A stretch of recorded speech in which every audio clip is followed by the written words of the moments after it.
Hello, friends, and welcome to Digital Media E5, Exploring Digital Media.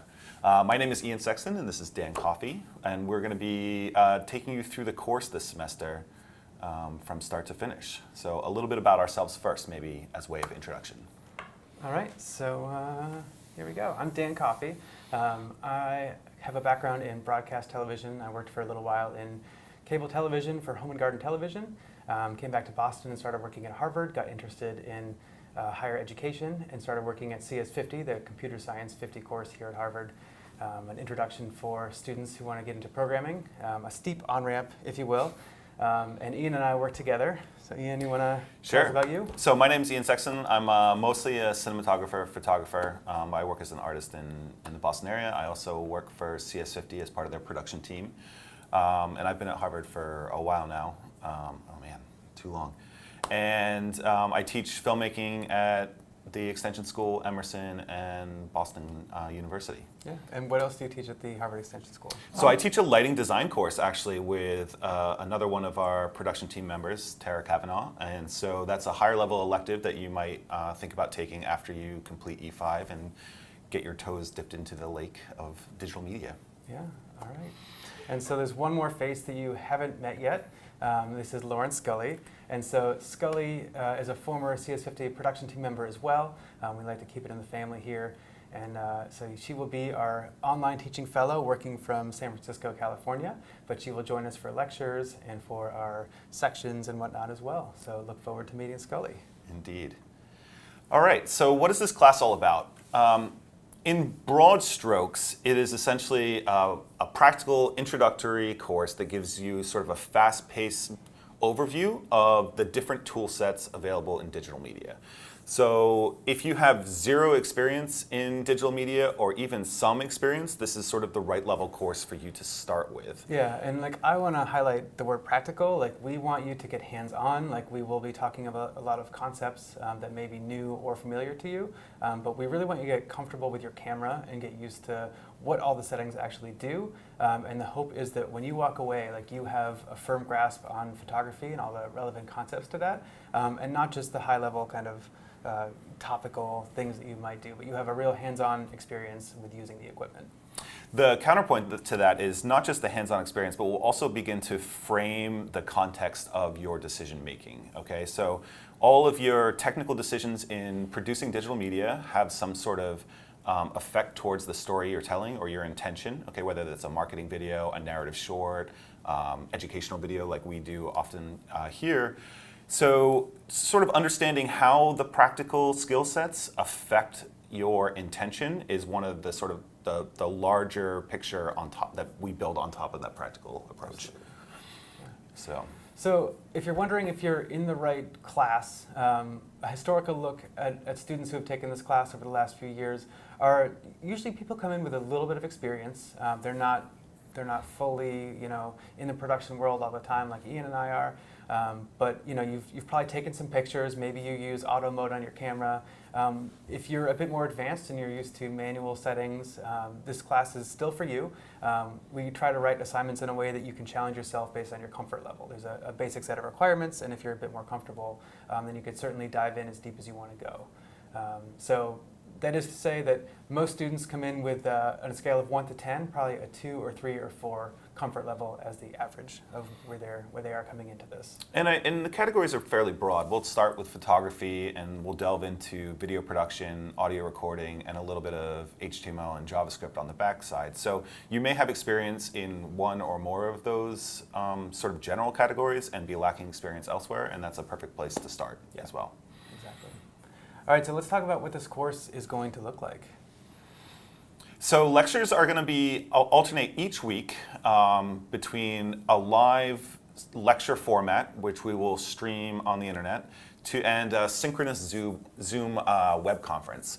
And so you can imagine every sort of 2-week period being a module. So we'll do a module on photography where we'll have a lecture component where either Dan or I will present information in sort of a more traditional lecture format, and that will be streamed online, and you can watch that either in real time or at your leisure over that week. Yeah. And as a note on that, if you live in the Cambridge area, please come to class. Like, we want these to be discussion-based as well. Like, we want to have a conversation, we want to ask questions and go back and forth with you. So while you can take this class entirely remote, which is absolutely fine, and we look forward to connecting with you around the country, if you are in the area and can make it to lectures, please come. Absolutely, for sure.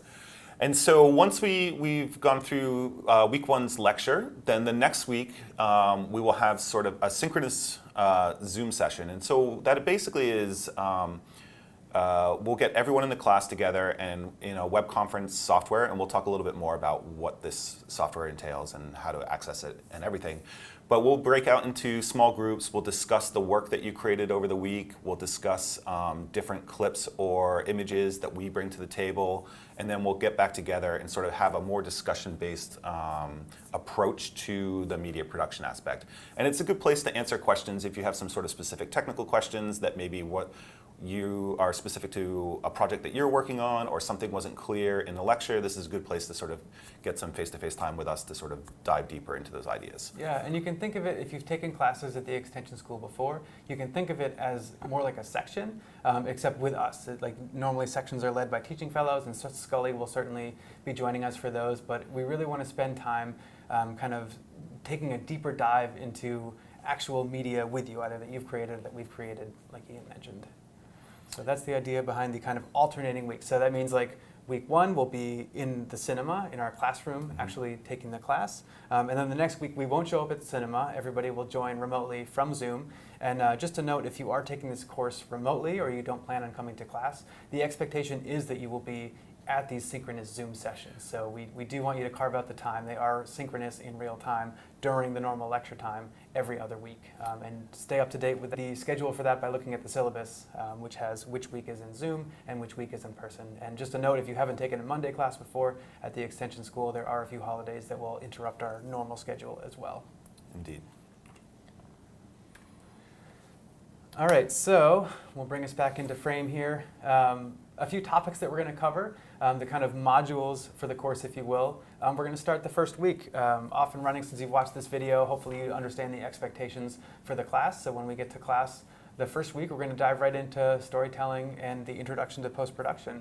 There will also be one thing that we're going to do this year is kind of flip the classroom a little bit. There's going to be some videos and some images and some media generally that we want to have you watch before coming to class. We'll send that out as far in advance as possible, at least the Friday before classes meet, so you'll have the weekend to kind of digest any media. Exactly. But we will have some required viewing ahead of time or before you watch the lectures. But so yes, the first week is going to be telling a story post-production. Ian, what comes after that? So after that, we're going to dive into framing, composition, lens basics, exposure, and this is a lot more to do with the sort of practical introduction of how do I use my camera and what am I trying to say with it. So we'll look at visual camera artifacts and all the things that sort of support your story, that you build your story on top of, these sort of technical choices. And then from there, we're going to go into basic video production, which will be recording short stories. We'll have already done a little bit of post-production with you in this first week, and so it'll just sort of be building step by step, up and up and up. Yeah, and a lot of ideas translate from photography to video, right? The Right. same exposure tenets apply. So really it's a nice transition to first kind of get very comfortable with photography and then take a step to moving the camera and having more than one frame to think about at a time. Right. So it's right. kind of a natural transition. And what pairs better with video than audio? Very important unless you're doing silent films. So we'll dive into a little bit of audio and sound design because not everything is recorded in real time. We take some sounds and do some sound design by taking things that sound like other things and place them over your video. So we'll get into that a little bit. I think that's one of the big things that maybe is often overlooked in video production courses is that most of your immersion for your viewers actually comes from this sound design and the audio production. And if the audio production is sort of all over the place, it actually brings your viewers sort of out of whatever they're watching. So it's worth the time to spend on it, I think. Absolutely, and also good quality sound. You want to make sure that things sound good because if you have a beautiful video but crappy sound, like people just aren't going to watch it. Right. So we'll talk about how to record good audio as well. And then the last component is really web development. We'll do, it's very basic HTML and CSS. So if you're like, oh, I'm totally comfortable with the photography and media portion, but I'm scared of the internet stuff, this is not complicated. We'll do very basic HTML design, the principles of CSS, and JavaScript is going to be more of an overview. You won't actually be required to write any JavaScript for this class, but it's the kind of thing where if you're comfortable, you can certainly dive into JavaScript right from the final project. And so I think with all of these sort of lecture elements, what we're looking to do is sort of build upon the previous weeks, right? We get more and more complicated, and we're sort of driving towards our final project at the end, which is taking all of these different ideas and sort of executing a larger scale project that involves video production, photography, HTML, and solid storytelling. Yeah. All right, so let's talk a bit about expectations for the course. So we expect that you'll attend lectures, and lectures we're defining as the first week of our 2-week module, where you either attend in person or watching it live or delayed. If you are attending live, we plan to stream it, so you'll be able to join in with a live chat. Scully will be watching the chat with us, so we can actually take your questions live if you can watch remotely. As I mentioned, if you're in Cambridge, please come to class. And then we want you to attend most Zoom sessions. We're not going to have a strict requirement that you attend every single one, but it's really where, especially if you're new to digital media, getting critiques and feedback from classmates and from us will, I think, really help you grow in your media journey. So I think it's really important to attend those when possible. Absolutely, and I think a lot of the growth in media production happens on reflecting on feedback that you get from your peers, your colleagues, and your teachers. Yeah. So grade breakdowns, we have 10 assignments total. They are each worth 5% of your grade, so that adds up to 50%. The final project is a really big part of this class. We are going to release the specification for it the first lecture. So you will be able to start reading and think about what you want to do, and it's very open-ended. We'll just touch on it briefly here. But the idea is that you pick something that's relevant to you. It can be a project that you've been trying to solve for work. It can be a hobby that you do. But we want you to kind of develop some kind of story or media experience around it. They should generally focus as a video experience and should contain some elements of still photography. And you will do ultimately your write-up in HTML that kind of explains your project and gives a gateway, if you will, for us to both grade your project and for your respective students in the class to experience your project. Indeed. So that's the idea behind that. And then 15% of your grade is, are you actively participating in the course? Are you showing up to the Zoom sessions? So we're not taking strict attendance with anything, but we do have an expectation that you're adults and you can manage your time, and we expect that you will show up and participate in the class. And we'll certainly let you know if from our end we feel that you're not. Indeed. All right, so now on to some basic housekeeping. Indeed. All right, so we don't use the Canvas website for this course. We use exploringdigital.media. It's a website that we host, and so let's take a quick moment and actually go take a look at the website. So when you arrive at the website, this is what it looks like, basic description of the class. But really, the things you're going to want to look at are lectures. This is where we're going to post all of the slides. We have a staff page that's still being fleshed out, so you can find out where to email us if you need to contact us. And then the syllabus is going to be the main thing that we'll keep up to date as far as where we're going to meet, prerequisites for the class, how to connect with Zoom, and then all the information about each week. Where are we going to meet? We're going to either meet in the cinema or we're going to meet online in Zoom. So all that information will be there. And we will probably add more information onto this website as we go along, because if you have assignments that we want you to watch ahead of time before coming to class, we'll probably make a separate page for those as well. So keep up to date on the website. That's where the most recent information is going to be for everything. All right, up next, if you need to email us, email staff@exploringdigital.media. This is a shared inbox that both Ian, myself, and Scully will be monitoring, so whoever sees it first and can respond to you, we'll get back to you as quickly as possible. If for any reason you need to contact us specifically that you don't want to share with the whole staff, go to the website and you can find our individual emails there. All right, so we do have a very structured late policy for the course.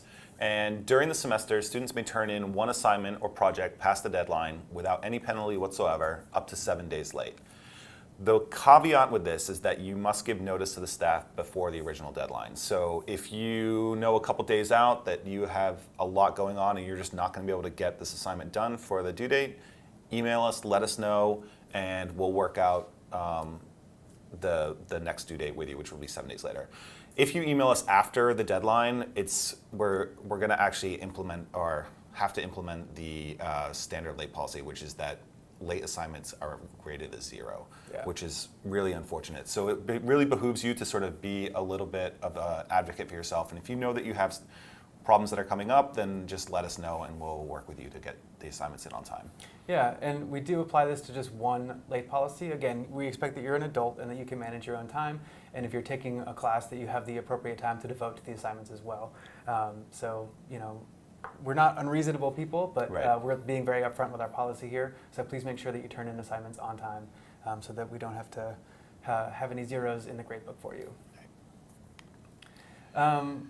Please pay attention to detail in assignments. Like, we specify things like file names, capitalization, that kind of thing. And really, I like to say, think of us as your worst client. Like, if you pursue a career in digital media, you're going to work with some people who are happy with whatever you give them. You're going to work with some sticklers who care very much about every single detail of the frame or the deliverables. And so think of us as your worst client, right? We want you to really pay attention to all the little details.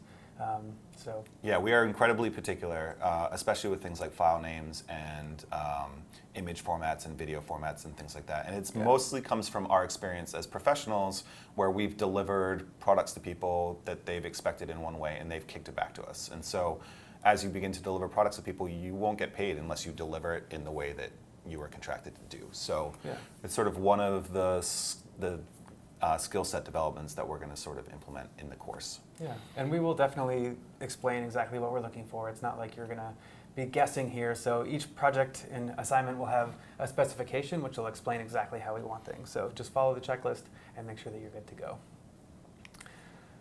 All right, some software tools. All right, so Zoom is a web conferencing tool that allows us to meet together online. I think it hosts up to 50 or 60 people at least. It's a lot. It's a lot. So it's wonderful because it'll allow us to sort of broadcast some information to you, but it'll allow you as students to also break out into smaller groups to work on critiques or work on small problems that we may assign during that time. And then we can come back together as a larger group again and sort of present our answers and our findings and have a larger scale discussion.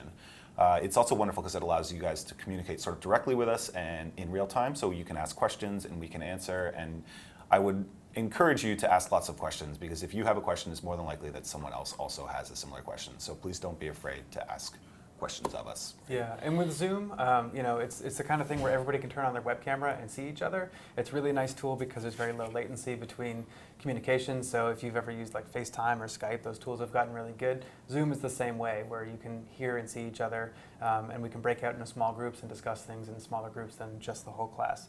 So in spirit with that, like, please actually turn your web camera on, turn your microphone on, do a test ahead of time. If you go to the course website, there's a link for a test call with Zoom to make sure the software is installed and configured correctly, because we want you to participate and we don't want you to passively sit back and just absorb information. We want you to actively engage with us. That's why you're here. It is also web-based, so you don't need to install it on your computer, or if you have a work computer that you don't have privileges on, you'll still be able to access Zoom via the web. So. Yeah, but it is a better experience, for me personally at least, when you install the client and actually use their software. So just a heads up on that. Some other software tools. Let me take us off the screen. So lynda.com is a wonderful website that has oodles and oodles of tutorials on different types of software.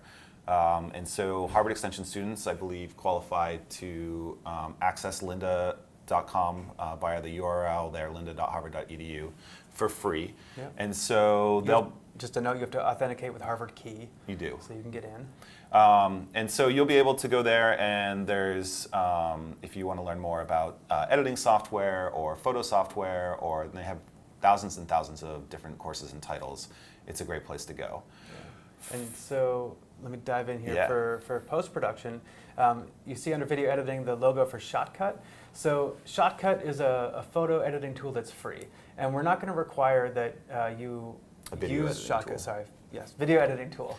We're not going to require that you use Shotcut specifically. If you're comfortable in iMovie or Final Cut Pro or Adobe Premiere or whatever you're using, you're welcome to use that for the class. We do not care which tool you use, just that you can kind of export a similar specification to what we ask for, which is going to be a simple MP4 video file, so not going to be super complicated.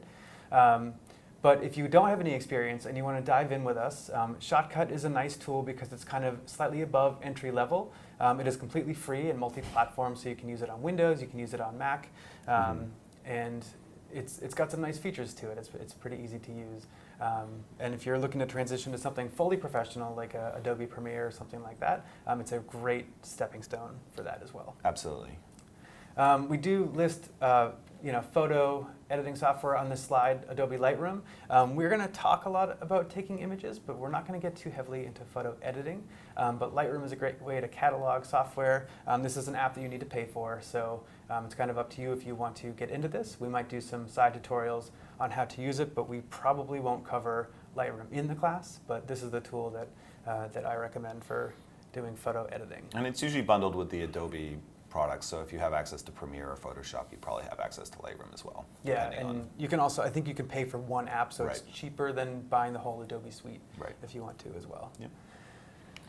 All right, as far as submitting stuff to us, we have this tool called Opinion City. It's literally at opinion.city, which is where you're going to kind of ingest all your videos. We can do photos here as well. But what it does is it does synchronous commenting. So if you turn in an assignment to us, you'll give us a link to your Opinion City, and then we can comment on the video, and it'll keep track of where in the video we made the comment. So if we made the comment 10 seconds in, you'll see the comment at the 10-second marker, and you can click on comments to jump around the video as well. So a handy tool for that. We expect that you'll submit your videos to us through YouTube. So essentially, you'll need to have a YouTube account. So if you do not have one yet, we'll send out some information on how to create one. And that ultimately you'll upload your videos to YouTube as unlisted videos. And so what that means is that the videos are not publicly searchable, but they don't require a login to view. So that then you can then take the YouTube link and put it into Opinion City and send us that, and we'll be able to watch your video and comment on it in real time. Additionally, we'll be using Dropbox and Google Forms. So Dropbox will be a way for you to submit files to us, either write-ups or photographs or even audio and video files if necessary. And what we will do is provide you with a submission link. And it will be a link that will take you to a page on the web that allows you to upload the files to our Dropbox. Additionally, we'll occasionally send out Google Forms, and this will be where you submit your assignment. So it'll have spaces to identify yourself, as well as links to the Dropbox submission links and some questions about your experience with the assignment. Yeah, and it's pretty typical for every assignment. You will turn in some kind of media to us, either via Dropbox or YouTube or Opinion City, and then you will fill out a form as well. And that'll kind of, when you submit the form is when we count your assignment being submitted. So if you submit it, assignments are typically due on Mondays at 4 p.m. So if you submit at 3:58 p.m. Eastern Time with the Google form, you are on time. If you submit at 4:01 p.m., that will count as late. So please make sure that you submit on time, and know that it's not when you actually turn your Dropbox submission in, it's when you submit the Google form. Right. And the Dropbox should happen first. Right. All right. If you're on campus, there are a few resources for you to be aware of as well. The Church Street Computer Labs is right near where we're going to have class. This is the website there, but they have a bunch of equipment that you can check out if you're on campus. So if you're a distant student, I'm sorry this won't be very helpful to you, but if you're on campus, this will be great. The place to go to check out equipment is the Media Support Desk. And so what you do is you walk in the Church Street Lab, you go up the stairs here. I found this hard to find on my own the first time I went. You go around the corner here to the right, and there's the Media Support Desk. Yeah, right? The building is a bit of a maze. Yeah, so this is where you go and you can check out equipment. And a few notes about that. If you are on campus, you need to have an account before you can check stuff out, and it takes a little while to actually get that account set up. So go in the first time, create the account, maybe do this before you want to check out equipment so that you're not standing there forever to check out equipment.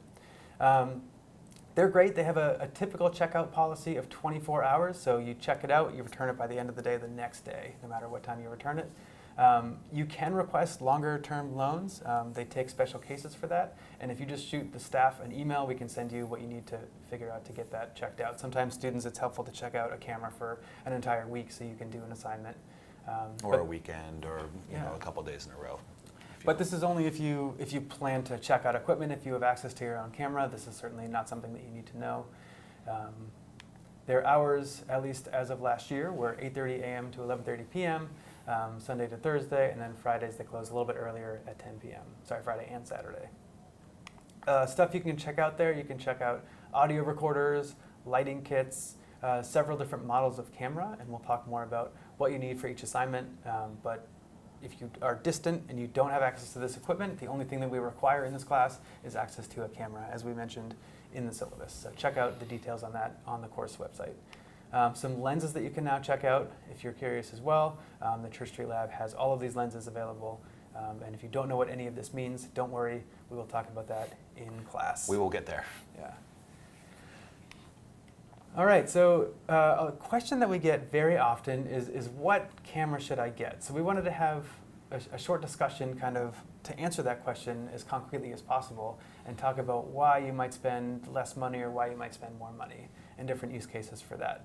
So, if you want to know what camera should I get, we would ask you, well, like, what is it that you want to do with it? Are you going to be a hobbyist? Are you intending to try to do more professional things with it? And then how much time and money can you invest? If you're, don't have much time, like maybe it's worth investing in something smaller Right. And more inexpensive to make sure it's something that you want to continue, because a lot of this equipment is expensive, but also holds resale value for a little while. So you could buy something. Like I always recommend buying used. I think that Right. buying used equipment, especially lenses, is a big value add for you because it takes the sticker shock, just like buying a car, right?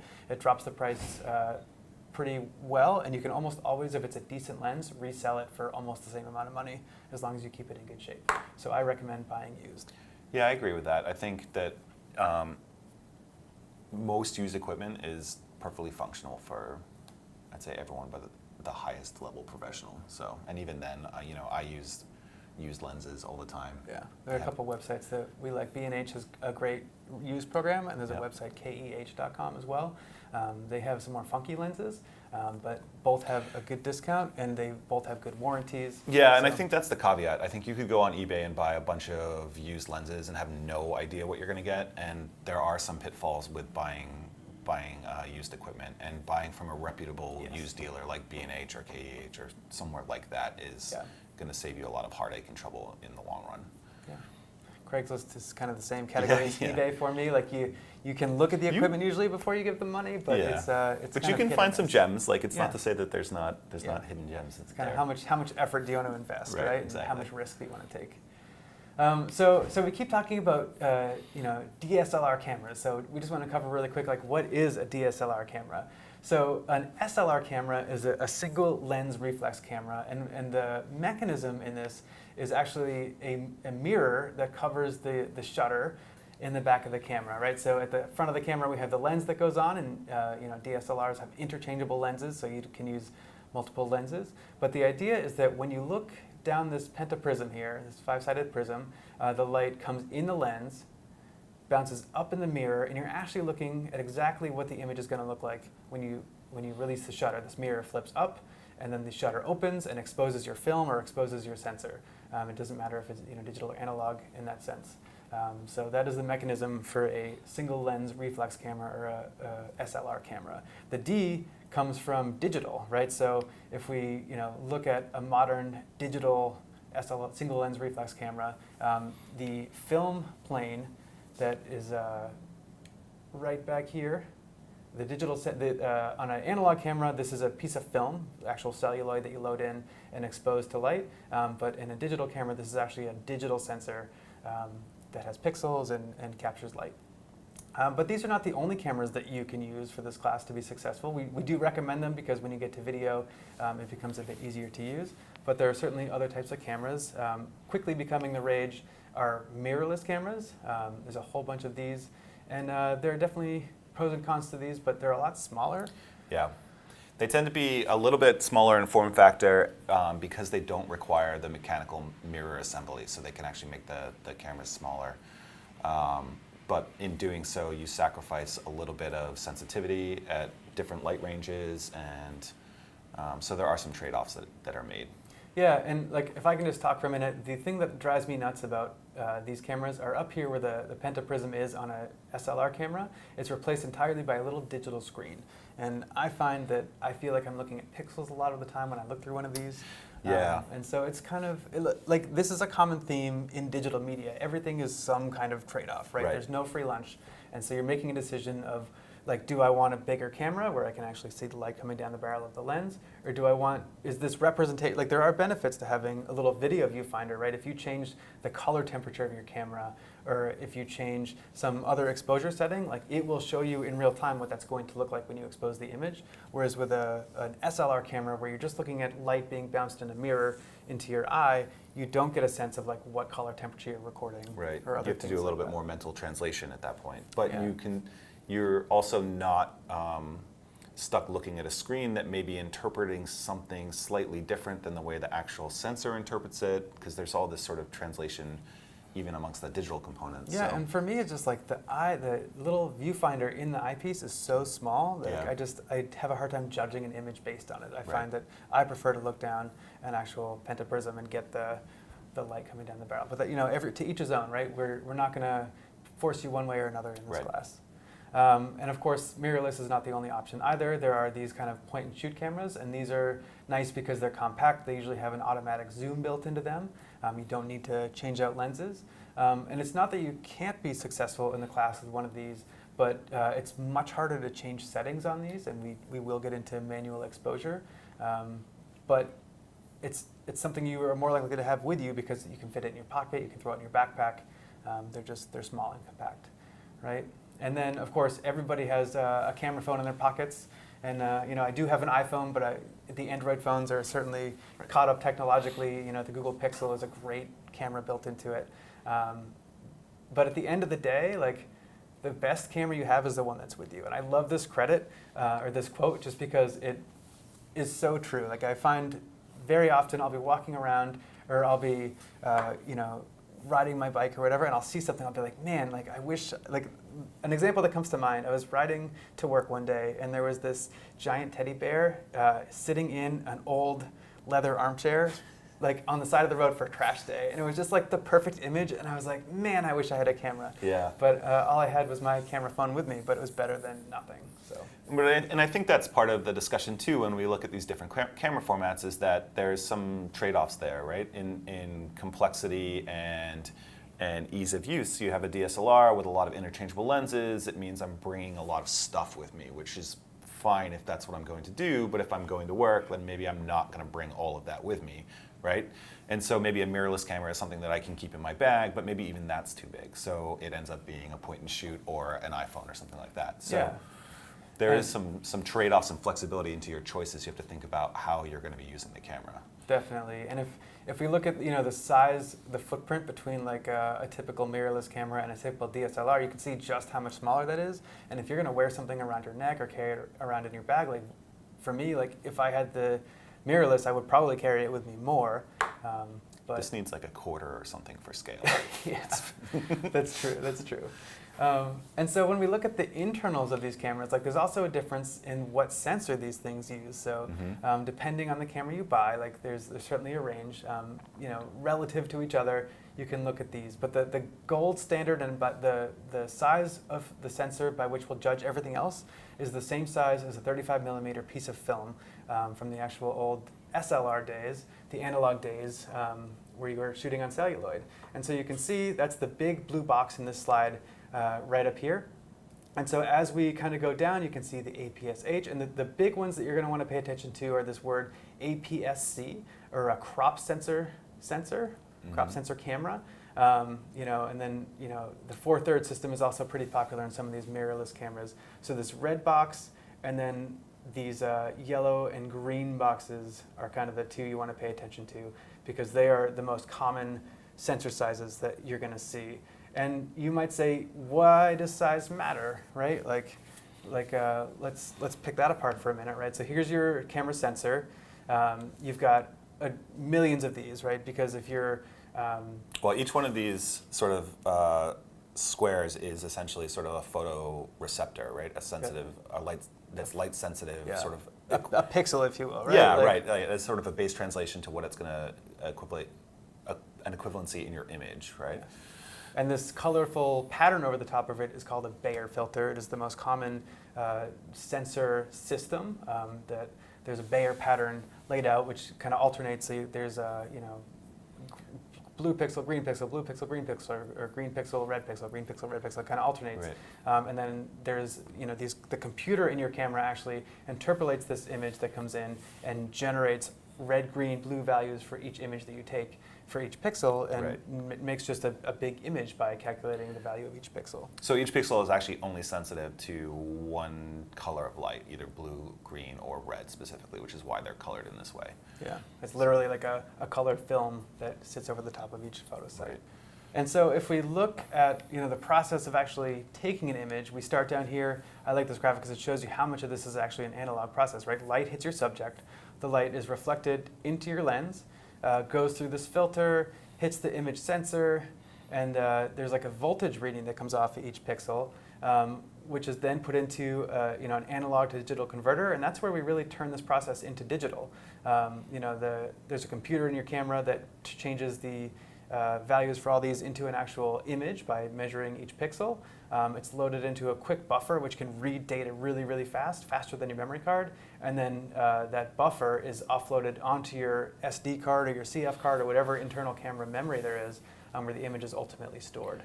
And that analog digital conversion is also where the hardware does the interpolation. So you're sampling red, green, or blue pixels, and the digital conversion is actually interpolating each of those pixels as having red, green, or blue value for each pixel. So there's some mathematical mumbo jumbo that happens right there that's very important to image making.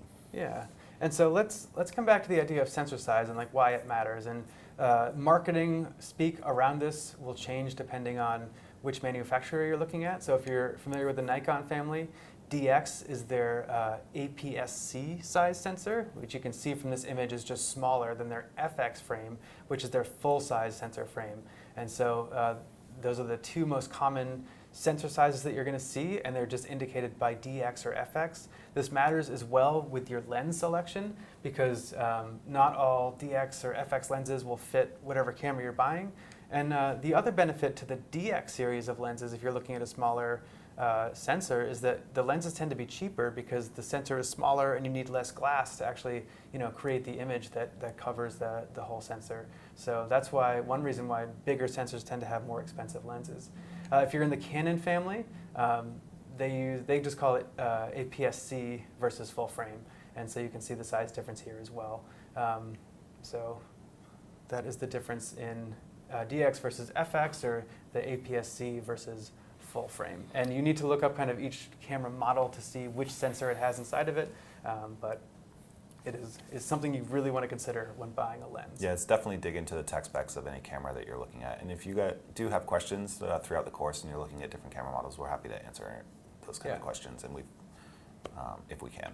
Yeah, and I mean, this is obviously like a very shallow dive into a very complex topic, but we is. just kind of want to give you a sense of why this matters. So let's look at like a specific example here.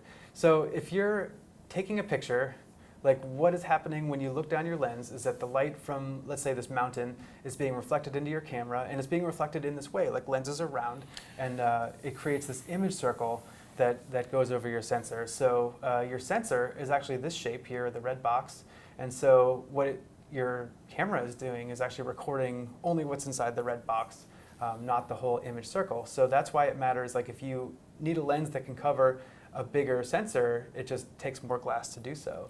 Right. And if you have a smaller sensor, right, the difference is you don't need as much of a coverage circle from the lens, so you can buy a lens with less glass.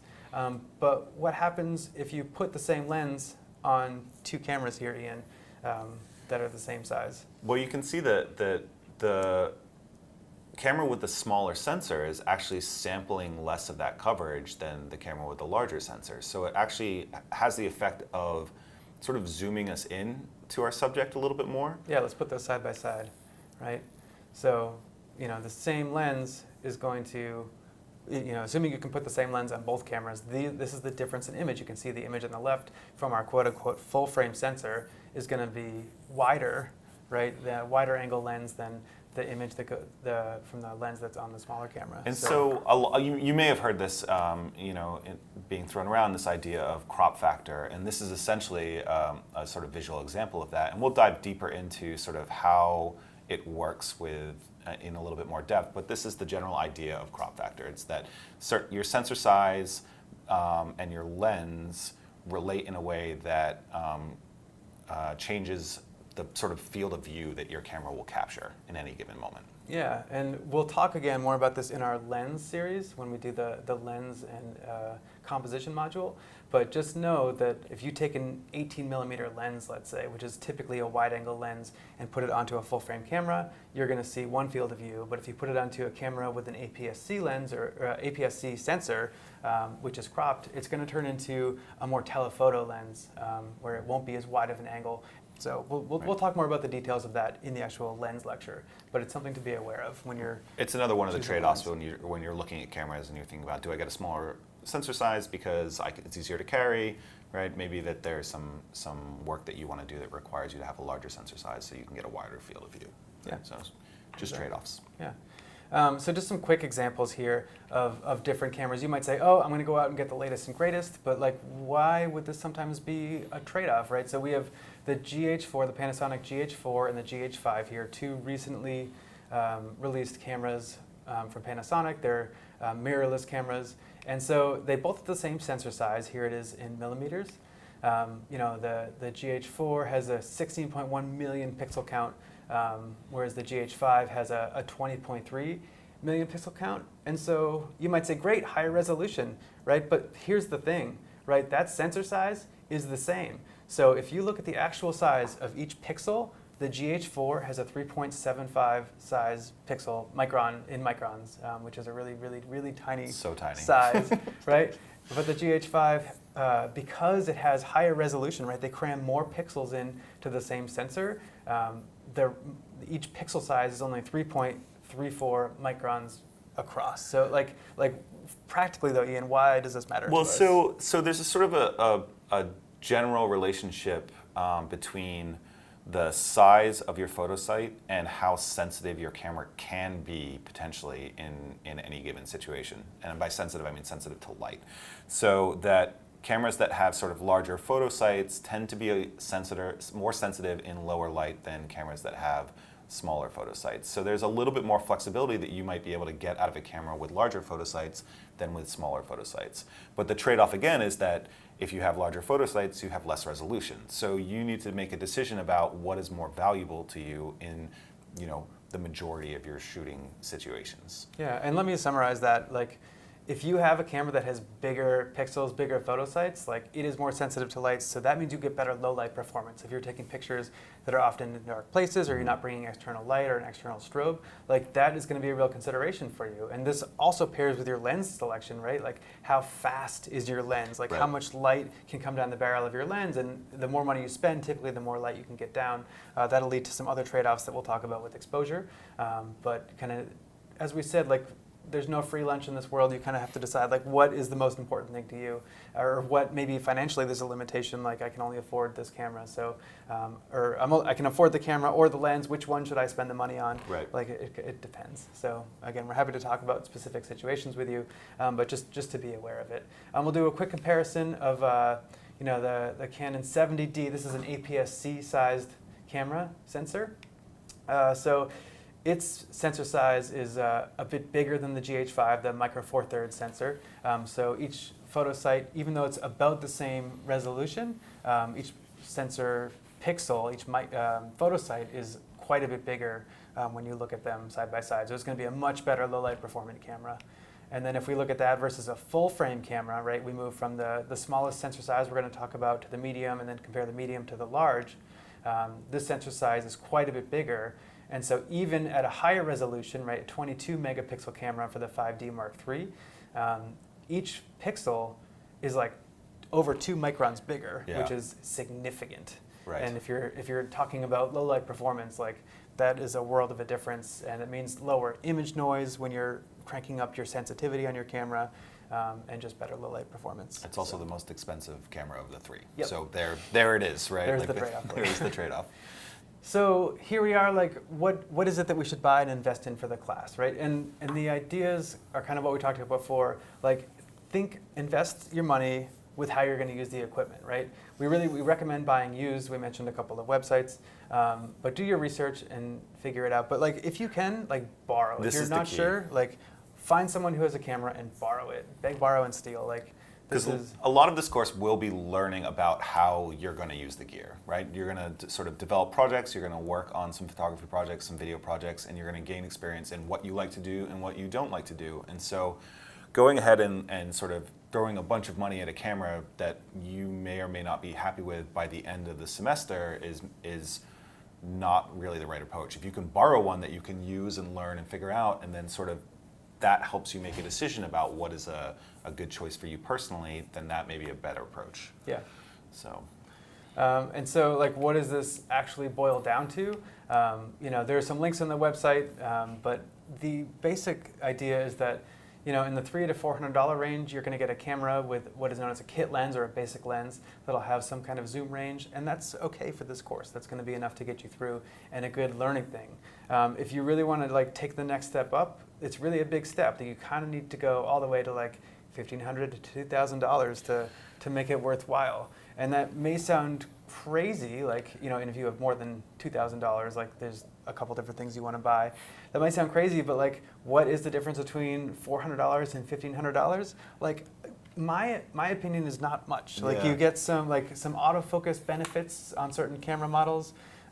You might get some software enhancements or slightly faster processor, but that's not going to really impact your image quality. Like, Right. I think that there's really, sort of not much in that tier that is sort of worth the investment. Yeah. Until you it's like a big jump to the next plateau of quality camera gear. Exactly. So don't say, I want to get something better than like a $400 camera, but I don't want to spend $1,500 or $2,000. Then just get the $400 Yeah, camera. it's just not worth it. Yeah. Like, in our opinion. So that's our recommendation. Right.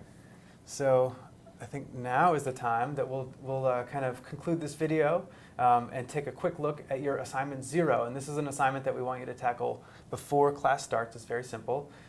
So let's take a look at our assignment 0 overview. And we'll switch over to our preview for that. So assignment 0 is called Getting Started.